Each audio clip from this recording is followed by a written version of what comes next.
Welcome to Kids Doc Talk with Dr. Jennie. Dr. Jennie is a board-certified pediatrician and is the Director of Telemedicine at Pediatric Associates. Welcome to Kids Doc Talk with Dr. Jennie. Today's guest is Dr. Lital Reitblat, a pediatric endocrinologist, talking all about pediatric obesity. Dr. Reitblat is a pediatric endocrinologist at Joe DiMaggio Children's Hospital in Hollywood, Florida. She is also board certified in obesity medicine. She went to medical school at the University of Florida, did her residency in pediatrics at Jackson Memorial Hospital, and her pediatric endocrinology fellowship at Yale University. She is married and has 3 awesome kids. Welcome, Dr. Reitblat. Hi, Dr. Reitblat. Welcome. Hi, welcome. Thank you so much for having me come. Yeah, so I'm excited to talk to you because I've had pediatric endocrinologists on before. I had one of our mutual friends, Dr. Sarah Unger, and we talked about all sorts of I called it, I think, endocrine potpourri. We just kind of covered a whole bunch of broad topics. But one thing that I think has been very topical lately, is at least in general pediatrics, is the topic of obesity. There's been a lot of new guidelines and a lot of chatter about it, both socially and from a medical standpoint. And I know that is a interest of yours, and you have a special patient population that you deal with. So I wanted to bring you on and just dig in a little bit so I can learn more, and so our parent listeners and caregiver listeners maybe can learn a little bit as well. So first, I think sometimes it's confusing when people hear doctors talk about obesity because not everyone realizes that it's necessarily a medical diagnosis. So I guess first let's start there. Is it a medical diagnosis, and why is it important to talk about it in a medical context? Okay. Yeah, so it is a medical diagnosis. It's actually considered a disease. So back in the day, it used to be thought that people who carried extra weight, they just ate too much, and it was just simple math, calories in, calories out. But now we understand that there's more to that, and there can be medical consequences of carrying extra weight, as well as the causes of the person carrying extra weight or not being able to lose the weight is the whole thing is a chronic medical condition.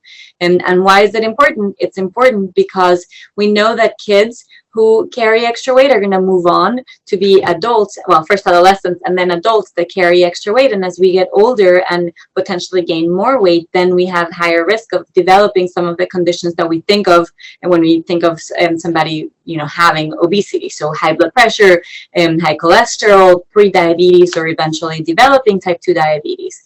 So it's important to address it very early on. Well, first prevent it, but then if it does develop, the earlier it gets caught, then the easier it is to treat it so that it doesn't move on to the severe cases that we see sometimes. So I think that a big challenge for me, and even just as a parent, not necessarily as a doctor, is the idea that it's not such simple math like calories in, calories out. Sounds like it's a little bit more complex. So are there other factors than just being obese is just you eat more than you actually burn off? Is there more to it? Yeah, so there's lots of things. So when I talk to families that come to the office, a lot of times they have been made feel like it's their fault, either the parents' fault or the kid's fault. And obviously there is some degree of responsibility in about what people have eaten and how much exercise they have, but that's not the only factor. There are genetic factors. So there are people that gain weight very easily. And most times when people have genetic reasons, it's because of a variety of genes that control that. But very rarely we do have people that have one gene that causes them to specifically either have a whole syndrome, so a combination of things that go along with that, or they can have one thing that causes them to really gain weight and be hungry all the time. And so there's that, but there's also other environmental factors. So there is things that have to do with chemicals that are circulating everywhere, and whether it's the plastics, we don't really understand fully, but we think that some of these things cause people to gain weight more easily than we used to back in the day. And also there can be environmental factors like it's dangerous to go to the park and play, or it's very far because the city or the town is very spread up far apart, so we don't really walk places in some other places. And even bacteria that live in our gut have been implicated in people gaining weight very easily. So there's lots of different, the list goes on, and so it's not a simple thing. And for most people, we're not able to say haha, this is the reason. For most of us, it's a combination. I think that's really important because there is often, I find, a component of shame when at least a pediatrician maybe addresses it. And I've heard, unfortunately, people having really bad experiences where, right, you have, child comes in for just a regular well visit, and then they're fine and they're healthy and they're thriving, right, and they're socially well adjusted. And the doctor, flips the screen and you kind of like, they show you the weight curve or they show your BMI, and kind of, the child or adolescent, and oftentimes the parent, is made to feel bad, and it is made to feel like it's their fault, and it's just them, not being motivated or being lazy, right, or not basically not making an effort. And what I'm hearing from you is that may not necessarily be the case. There's a lot of factors that are not outside of the control. Right. Yeah, that's absolutely true. And we ask families to obviously not everything is in our control, but the things that we have control over, obviously we should try to help. But when you're talking about body mass index, so it's not the end all be all. It's the way right now that we have to screen people to see if they actually fit that box of the definition of obesity for what it's worth. But there is a lot of factors that go into it, because a person's weight, some people have very heavy frames, like their bones are heavy, and like say heavy bones. So that is such a thing, where they're very muscular. That's interesting. So I was going to ask you, because I almost feel like I was taught that it's a little bit of like a misnomer, right? Like big bone. But what I'm hearing you say is like, no, like sometimes it is just how somebody's built, and obviously the bones themselves are not bigger, right? But just like how their frame is, and kind of how they carry the weight. Right. Yeah. So some people, you could have like a bodybuilder, which most of our patients, that when we talk about obesity, that's not the case. Most of them actually have extra fat tissue in their body. But you could have somebody that flags as in the obese category, or at least in the overweight category. And really it's because their muscle mass is so high that it puts them in that category. So it's not the only thing that we look at, but it's a quick way to screen. And then once you look at that number, then you look at the patient, and then you say, well, is this really it or not? But when we're talking about patients, which unfortunately I do see kids that are over 400 pounds, that's not muscle mass. Like there's no question about it. In that case, yes, that person truly has obesity and they really need to be helped. Oftentimes when I talk to patients about obesity, or I address it at a well visit with a child or adolescent and with the family, I get a little bit of pushback when I start asking questions about what they're eating and how they're moving their body. And they really are making good choices. And they tell me that they're healthy and the rest of the family is healthy. And so I think there's this notion that you can be obese and you can be overweight and be healthy, and that the two aren't necessarily mutually exclusive. Is that true? Yes, it's true. But for different people, it happens at different weights. So we do know that the higher a particular person, like the more a particular person weighs, the more likely they're more likely than themselves at a lighter weight to have medical complications of obesity. But what that point is different for every person. So you could have somebody that very early on, they gain like a couple of pounds and their body starts complaining already, and they start showing those complications of obesity that I had mentioned earlier. And then you can have somebody that has really good genetics, and they not until they get to way, way, way heavier, like 200 pounds over their ideal weight, that's when they start showing up complications of obesity. But the thing is also, we're not talking about trying to treat the person like when they are young. We're also thinking about their health in the future. So it could be that, yes, as a 7-year-old with obesity, you're healthy, but that doesn't mean that when you're 20 or when you're 30 or 50 or 70, you're going to continue being healthy at that particular weight. Or if the trajectory, what we would normally project is that a person like that will continue to gain weight as we get older. It's a normal thing. So then they're more likely to have health problems. So we're trying to prevent those.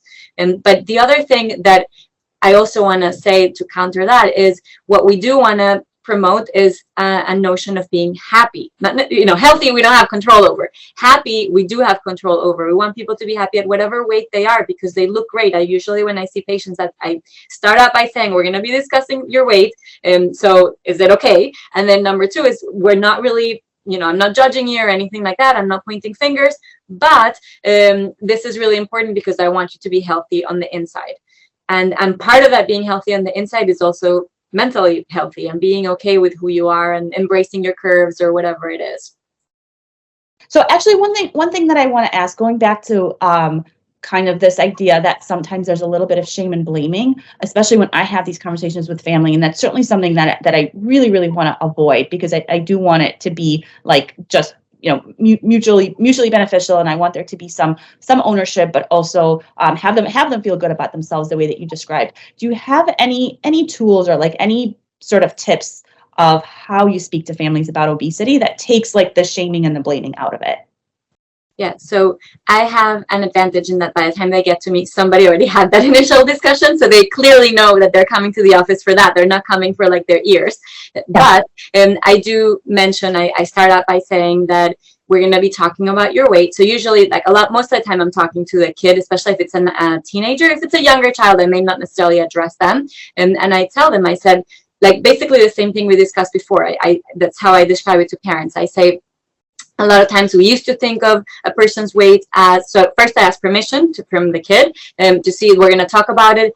Your weight is just a number. I don't care about that. You look great. We just want to make sure you're healthy on the inside. And then I move on and I say, like, we used to think of weight as like, it's your fault because you used to, you ate too much, you didn't exercise enough, but I know that there's a lot of factors that go into it. And then I mention like a few of these crazy factors that are involved in it. And then after that, then families that kind of like, they usually have like a big barrier around them, and then that fence kind of falls down when they're told that, and they're like, oh, this is like the first time that I feel good. That's kind of the feedback that I get when they leave, that it's not, I wasn't like pointing fingers at them. And there's a lot of things we can't change. So they still need to eat healthy. They still need to exercise, but also like I obviously also offer some other treatments, which we'll talk about, but at least they know that it's not just them.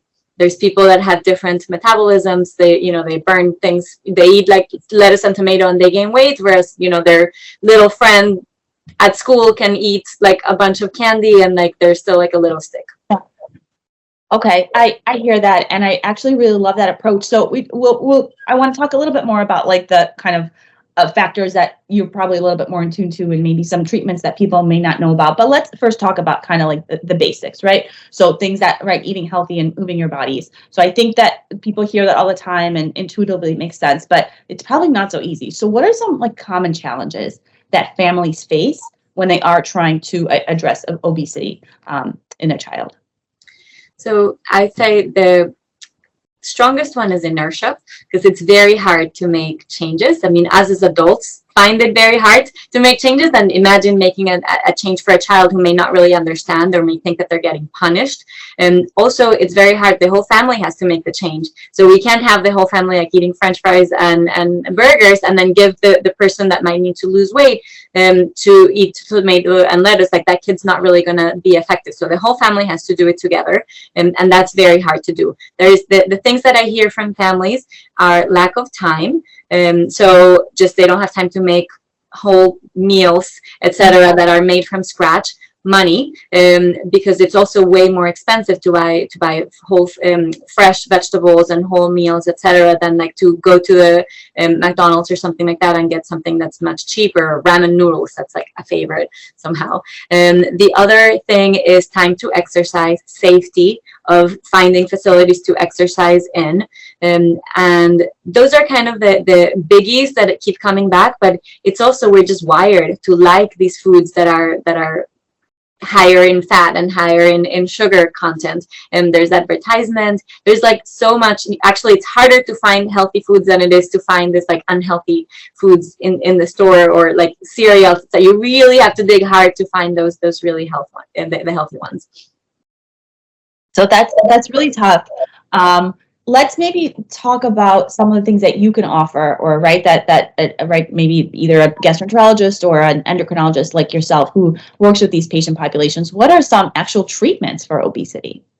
So the thing that has to come, so number one, we need to recognize, well, obviously, ideally, we would want to prevent it. Once it's found, then we definitely want to like identify it, like find out that it's there, and then because then we can move forward. So part of the treatment involves like screening for medical issues of obesity. The other part of the situation is to create some sort of healthy lifestyle, and that's very intensive. So eating healthier and exercising. And in the eating healthier, we used to think that lower fat was like, fats are like the really bad ones, they're the ones to avoid. Now we're realizing that yes, obviously that's still important, but the carbs are the really bad players, and those probably are even more important to try to limit to a certain extent.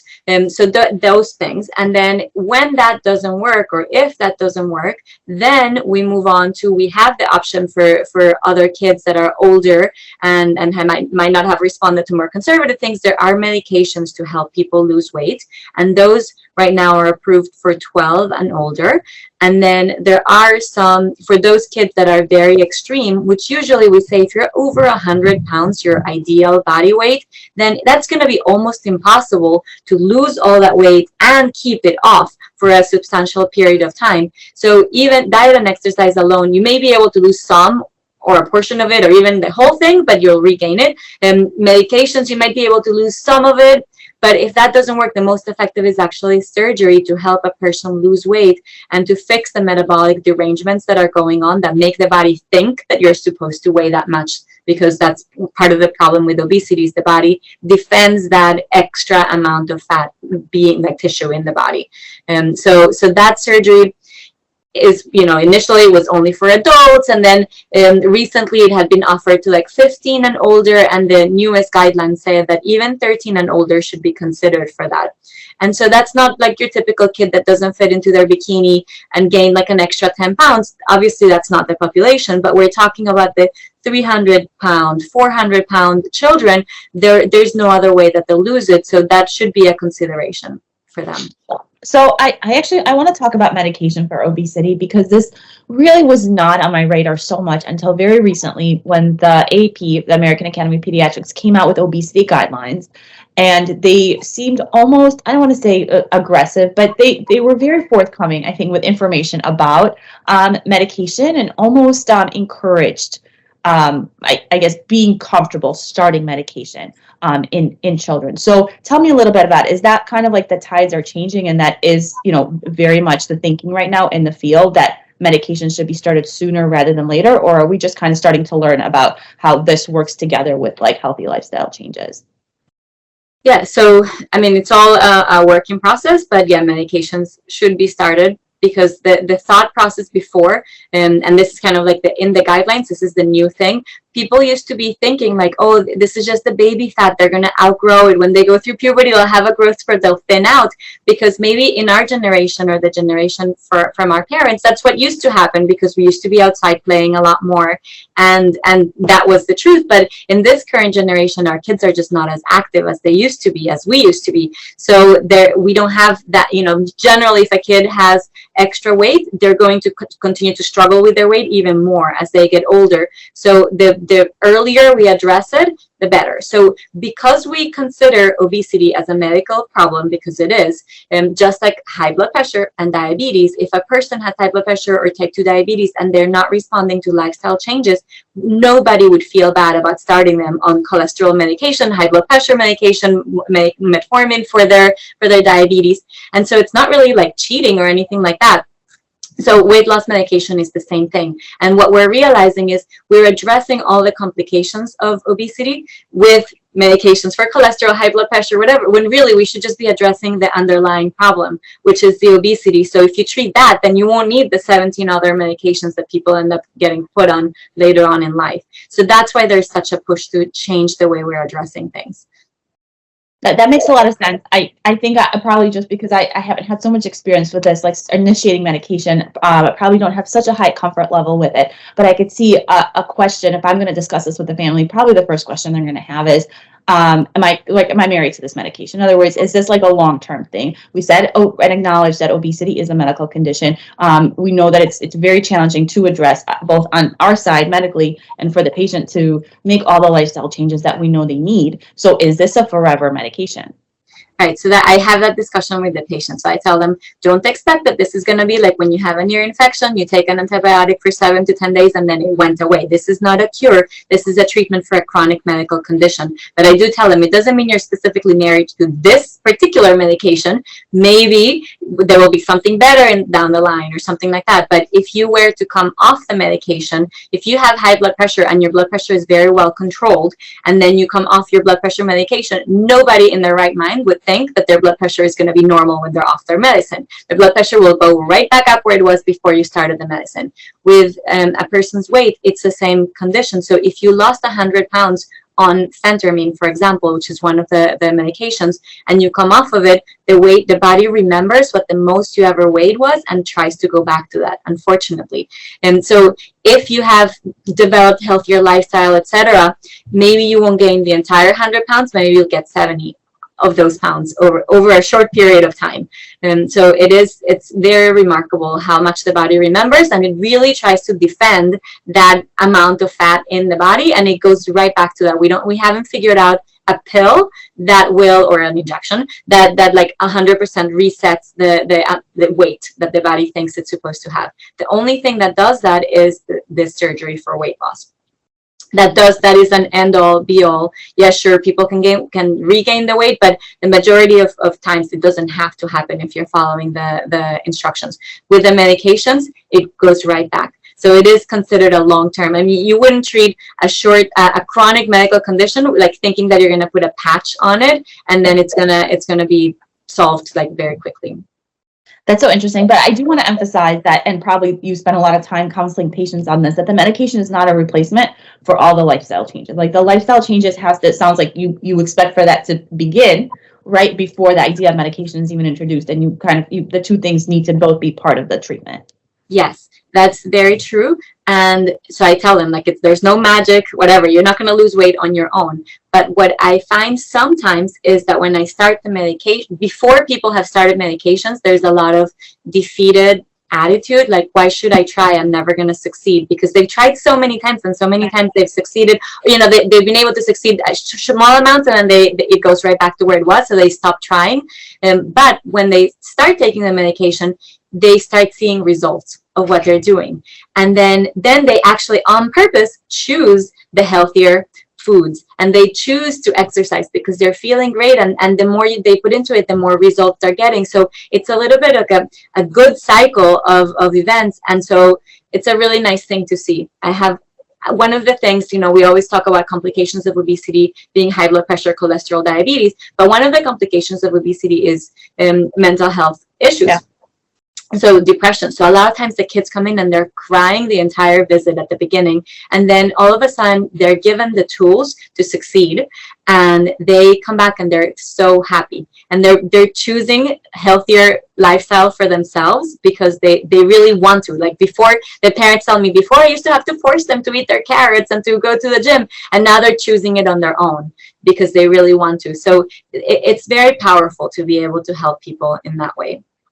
That's amazing. That's super rewarding. So I think these medications, right, are still relatively new and probably learning more and more about them, but I'm hopeful that they continue to develop, and we continue to lower the barriers that right now we've kind of created for these kids and these families to seek care. Mm-hmm. This has been super, by the way. I love this topic. I think there's so much more to say about it, but anything else that you want to mention, or any other major takeaways? I'm trying to think if there's anything else.